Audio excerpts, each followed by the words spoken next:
Good morning student, I hope you all are doing well, and today I am going to discuss with you quadrilateral next part related to parallelogram. Now the question is, the perimeter of a parallelogram is 110 centimeter. Perimeter क्या होता है? Boundary line of a figure. ठीक है. One of its side is greater than the other by 15. अगर आप one को x late करते हो तो सेकेंड वाली क्या हो जाएगी? ग्रेटर देन फर्स्ट वन है तो x प्लस 15. ठीक है. Find the length of all side of the parallelogram. देखो सिंपल सी बात है भाई, सबसे पहले आपको पैरेललोग्राम का पता होना चाहिए. पैरेललोग्राम क्या होता है? उस opposite side equal whose opposite angles are equal. Opposite angle equal होते हैं. इट मीन्स अगर मैं इसको A B C D let करती हूँ तो यहाँ पे क्या हो जाएगा? A C angle A is equal to angle C होगा and angle D is equal to angle B होगा.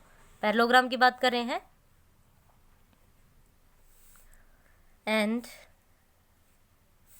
ए B is equal to D C होगा and A D is equal to B C होगा.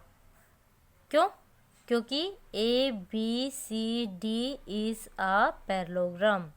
ये property तभी होंगी जब ये एक पैरेललोग्राम होगा. और ये क्वेश्चन में बोल दिया गया है कि ये पैरेललोग्राम, सिर्फ आपको तो साइड प्रूव करनी है, मीन्स साइड बतानी है, मेजरमेंट ऑफ द साइड बताना. अब क्वेश्चन में क्या कहा है, मैं लेट करके चलती हूँ. लेट द क्या बोला? One of its side, let the one of its side be x. अगर मैं इसकी एक साइड को एक्स लेट करती हूँ तो सेकंड क्या हो जाएगी? Then according to question second क्या हो जाएगी? According to question then the second one be कितना हो जाएगा भाई? X plus 15. डेफिनेटली सी बात है, क्वेश्चन में बोला गया अगर फर्स्ट आपकी फर्स्ट कुछ भी हो, जो सेकंड होगी वो उससे क्या होगी? 15 ज़्यादा होगी, ग्रेटर होगी. ठीक है. सो ये हमारा क्वेश्चन है, हमें साइड्स बतानी है. फटाफट सोल्व करते हैं. क्योंकि मैंने यहाँ पे अभी आपको बताया कि जो अगर ये पैरेललोग्राम है तो इसकी अपोजिट साइड इक्वल होती है. अगर opposite side equal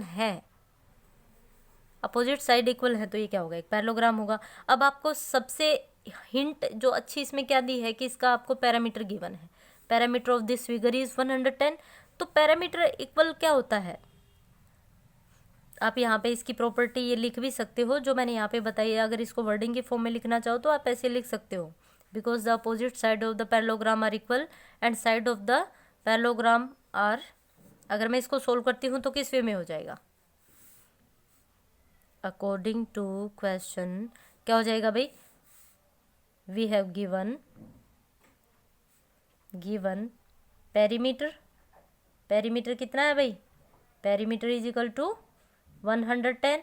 that means अगर मैं इन सभी साइड्स को सोल्व करती हूँ, पैरामीटर क्या होता है? Sum of all sides means x plus 15. How many times? 1 2 times plus x how many times? 1 and 2. ठीक है. सो क्या हो जाएगा अगर मैं इसको फर्दर सोल्व करती हूँ? 110 डिग्री. आप डायरेक्ट ये भी कर सकते हो, 2 into यहाँ से 2 कॉमन निकल रहा है तो x plus 15 and plus 2x. अगर डायरेक्ट करना चाहते हो ऐसे कर लो, 2x plus 15 to 30 plus 2x is equal to 110. क्या आ जाएगा भाई? 4x plus 30 is equal to 110 and 4x is equal to क्या हो जाएगा? माइनस 30 करेंगे. 4x इज इक्वल टू क्या हो जाएगा? 0.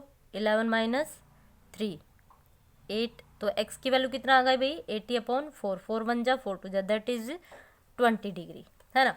कितना आ गया भाई? 20. x की वैल्यू आपके पास 20 आ गई. अब यहाँ से आप रख दीजिएगा तो फर्स्ट वैल्यू क्या हो जाएगी आपकी? पैरामीटर के हिसाब से आपने सोल्व कर दिया. आपकी साइड आ गई 20, तो साइड ऑफ द पैरेललोग्राम क्या हो जाएंगे? Sides of the parallelogram is equal to क्या हो जाएगा भाई? First one 20 centimetre. ठीक है. जिसको आप ऐसे भी लिख सकते हो, AD इज इक्वल टू कितना है? 20 centimetre. DC is equal to कितना है? x plus 15 that is 20 plus 15 कितना हो जाएगा? 35. BC इज इक्वल टू क्या हो जाएगा? 20 centimetre and AB is equal to कितना हो जाएगा भाई?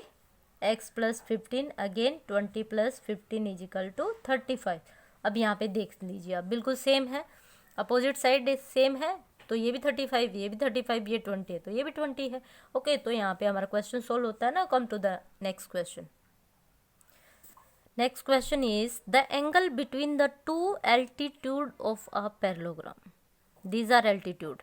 BE and BF are altitude. Okay. Through the vertex of an obtuse angle of the parallelogram is 45 degree. Find the angle of the parallelogram. आपको क्या बताना है मेनली क्वेश्चन में? ये सभी एंगल्स बताने हैं, angle D, angle C, angle B, angle X, ये सभी एंगल्स की वैल्यू बतानी है आपको, ठीक है। तो यहाँ पे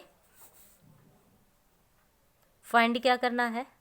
फाइंड आपको करना है angle D, angle C, angle A and angle B, ठीक है। एंगल बी में आपको वन एंगल दिया है यहाँ पे 45 डिग्री का। आपको ये 2 एंगल्स बताने, कंप्लीट एंगल बताना है, बट इतना तो आपको दिया, अगर ये 2 एंगल आपके पास आ जाते तो कंप्लीट एंगल आपके पास आ जाएगा, ठीक है। सो स्टार्ट करते हैं बेटा, क्या आ जाएगा आपके पास? हाँ जी, क्वेश्चन में स्टार्ट करते हैं भाई। मैं क्या लेट करके चल रही हूँ फिगर में? आपको ए और सी दोनों एंगल इक्वल है। क्यों है ये बात तो आपको पता है, क्योंकि अपोजिट साइड है। पैरेललोग्राम बोला गया है कि ये क्या है, पहले आप लिखोगे A B C D is a parallelogram. Parallelogram है, दैट मीन्स जो एंगल ए होगा वो एंगल सी होना चाहिए opposite side of the, and angle B is equal to angle D होना चाहिए। आप लिखोगे opposite sides of the parallelogram। होता है भाई, यही प्रॉपर्टी होती है कि opposite side of the parallelogram are equal, है ना। सो यहाँ पे क्या हो जाएगा भाई? अब मुझे तो ये एंगल गिवन है, अगर मैं यहाँ से इस एंगल डी को निकाल लेती हूँ तो इसकी वैल्यू और इसकी वैल्यू इक्वल हो जाएगी, है ना, क्योंकि ये अपोजिट एंगल है। Angle D is equal to angle B होगा। एंगल यहाँ पे angle D is equal to angle B है, मैंने लिख दिया। अब मैं क्या करूँगी, इस क्वाड्रिलेटर को लेके चलती हूँ, क्योंकि जो एल्टीट्यूड है वो तो 90 डिग्री का बना ही रहे हैं। यहाँ से अगर क्या आ जाएगी मेरे पास, इन क्वाड्रिलेटरल, भाई बनते हो क्वाड्रिलेटरल ही रही है ना यहाँ पे भी, ये भी तो एक क्वाड्रिलेटर है। 1 2 3 4 4 साइड तो यहाँ पे भी बन रही है। तो आप कौन सी क्वाड्रिलेटर लोगे? F B E D. F B E D क्या हो जाएगा भाई? Angle D plus angle F plus angle B plus angle E is equal to कितना हो जाएगा? 360 होना चाहिए। Sum of angles, sum of all angles of a quadrilateral property है। समझाया था मैंने ऑलरेडी आपको ये सब की कैसे हम फाइंड आउट करते हैं, कैसे 360 होता है, ये सब मैंने प्रीवियस वीडियो में बताया हुआ है। हाँ जी, अब एंगल डी तो आपको पता नहीं है, इसको एज इट इज रहने दीजिए। एंगल एफ कितना है? 90 प्लस एंगल बी कितना है? एंगल बी आपको 45 डिग्री है। अकॉर्डिंग टू दिस क्वाड्रिलेटरल, ये एंगल यहाँ पे इंक्लूड नहीं हो रही है, मैं तो सिर्फ क्वाड्रिलेटरली ये ले रही हूँ, है ना। यहाँ तो एंगल बी की आपकी वैल्यू यही होगी ना, आप इसको एफ से भी लिख सकते हो। एंगल एफ बी ई, ठीक है। कंप्लीट ना लिख के इतना लिखना। हाँ जी, एंगल ई कितना है? Again 90 degree. सोल्व करेंगे तो कितना हो जाएगा? एंगल डी इजिकल टू कितना हो जाएगा? यहाँ पे 90 प्लस 90 180 प्लस 45 सबको लेस कर देंगे। 360 माइनस 90 माइनस 90 माइनस 45, तो एंगल डी कितना हो जाएगा भाई? 360 minus 225 is equal to 135 degree. Angle D की वैल्यू कितनी आ गई? 135। अगर एंगल डी आपका 135 डिग्री है, एंगल डी आपका कितना है? 135 डिग्री। सो यहाँ पे एंगल बी क्या हो जाएगा? So angle B also 135 degree. ये जो हमारा कंप्लीट एंगल होगा ये कितने का होगा? 135 का, ठीक है। अब हमें तो क्या करना है? हमें तो एक्स की वैल्यू फाइंड आउट करनी है। सो जो हमारा एंगल बी ए डी, ये जो एंगल होगा एंड ए डी सी, ये एंगल होगा। ये कैसे एंगल होंगे? को इंटीरियर एंगल। कैसे होंगे? को इंटीरियर। जब भी आपका इस तरह से कोई फिगर बनती है, ये एंगल कैसे होते हैं? को इंटीरियर। कैसे कहलाते हैं भाई? को इंटीरियर। और को इंटीरियर एंगल आपके क्या होते हैं? इक्वल होते हैं, को इंटीरियर एंगल।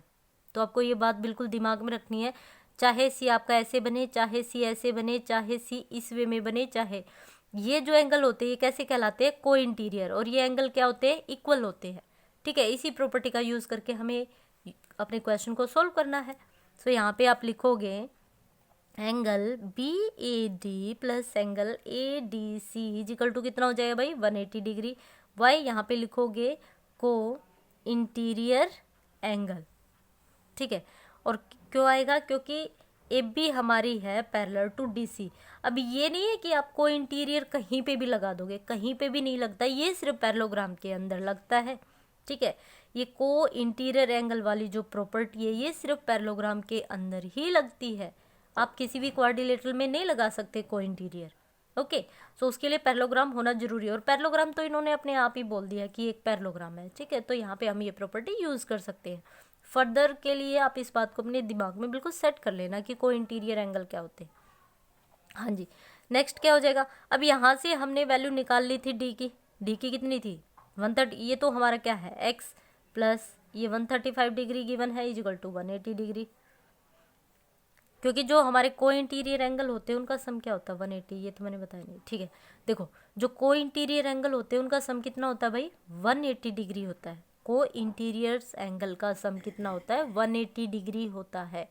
ओके, सो 180 होता है, ये 135 आपको गिवन है, तो एक्स इज इक्वल टू कितना हो जाएगा? 180 minus 135 that is equal to 45 degree. अगर एंगल ए 45 है, then angle C is equal to 45 degree. Why? अभी बताया था, ऊपर बताया हुआ है। क्यों? Opposites sides of quadrilateral. ठीक है, सो यहाँ पे देखो जो हमारा ये एस चंद का पब्लिशर है इसमें थोड़ा हाई लेवल दिया हुआ है, बाकी एनसीईआरटी में आपको इस तरह के क्वेश्चन एग्जाम्पलर की फॉर्म में ही दिए होते हैं। एक्सरसाइज में इस तरह के थोड़े क्वेश्चन कम ही रखे जाते हैं, बट एस चंद की बुक में आपको इस तरह के बहुत सारे क्वेश्चन देखने को मिलेंगे। तो अच्छा है जितना पहले आप सीख लेते हो, नहीं तो ये प्रॉपर्टी आप 9th क्लास में सीखते, ये सारी बातें आपको 9th क्लास में बिल्कुल डीपली समझाई जाती। बट अच्छी बात है आप 8th क्लास में ही सीख रहे हो इन सब चीज़ों को, तो थोड़ा ध्यान से समझना है ना। यहाँ से आपका बेस क्लियर हो रहा है। 7th क्लास में नहीं होती ये चीज़ें, 8th क्लास से ही स्टार्ट होती है, तो थोड़ा ध्यान से समझोगे। नई चीज़ें हैं तो थोड़ा नई चीज़ें सीखने में टाइम लगता है ना। सो मिलते हैं नेक्स्ट वीडियो में नेक्स्ट क्वेश्चन के साथ। टिल देन ठीक है, बाय बाय।